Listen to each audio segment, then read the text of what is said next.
আজকের এই দিনে আমি প্রচণ্ডভাবে ব্যথিত যে আমাদের দেশমাতা বেগম খালেদা যে নেই এই আনন্দের সময়।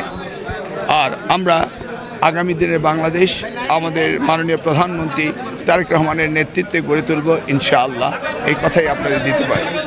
শিক্ষা মন্ত্রণালয়ের বিষয়ে এই বিষয়গুলি আপনারা এরপরে বিস্তারিত জানতে পারবেন। কচুয়াকে মাদকমুক্ত করা হবে, সন্ত্রাসমুক্ত করা হবে, ইফটিজিং মুক্ত করা হবে। নকল যেভাবে যাত্রা শুরু হয়েছিল কচুয়া থেকে, মাদকমুক্ত যাত্রাও আমরা কচুয়া থেকে শুরু করব। আর দুর্নীতিমুক্ত যাত্রাও আমরা কচুয়া থেকে শুরু করব এবং সারা বাংলাদেশে ইনশাআল্লাহ আমাদের প্রধানমন্ত্রী তারেক রহমানের নেতৃত্বে এগুলি হবে ইনশাআল্লাহ।